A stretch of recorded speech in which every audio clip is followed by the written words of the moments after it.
اگر انسان کسی اپنے سے بڑے افسر کے ظلم کا شکار ہو جائے تو اس کے لیے بھی کیا خصوصی طور پہ ان دو دعاؤں کے علاوہ الگ دعائیں موجود ہیں؟ تو جی ہاں،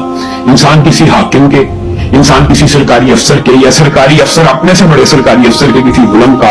کسی غضب کا، کسی قہر کا شکار ہو جائے تو اس کے لیے حضرت عبداللہ ابن مسعود سے ایک دعا ثابت ہے اور حضرت عبداللہ ابن عباس سے ثابت ہے، اور یہ دونوں دعائیں اگرچہ دو صحابہ سے ثابت ہیں لیکن یہ حکماً مرفوع ہے، کیونکہ صحابی اپنی طرف سے یہ دعائیں بیان نہیں کرتے۔ حضرت عبداللہ ابن مسعود کی دعا کے جو الفاظ ہیں، اگر کوئی حاکم وقت، کوئی سرکاری افسر یا کوئی سرکاری اہلکار اس سے بڑا افسر اس کے اوپر ظلم کرنے کا اس کو اندیشہ ہو تو اس کے لیے جو دو دعائیں ہیں ان میں سے جو پہلی دعا حضرت عبداللہ ابن مسعود کی ہے اس کے الفاظ یہ: اللہم رب السماوات السبع ورب العرش العظیم کن لی جارا من فلان ابن فلان۔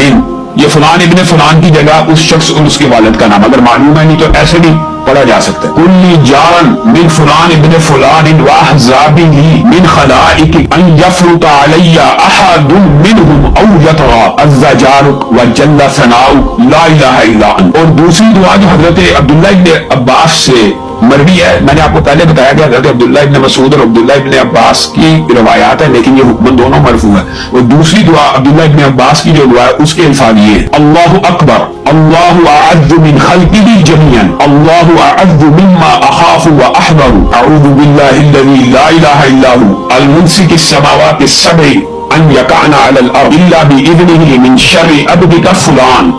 یہاں پہ بھی فلان کی جگہ اس کا نام آپ لے سکتے ہیں۔ من شر عبدک فلان وجنودہ واتباعہ واشیاعہ من الجن والانس، اللہم کن لی جارا من شرہم جل ثناؤک وعز جارک وتبارک اسمک ولا الہ غیرک۔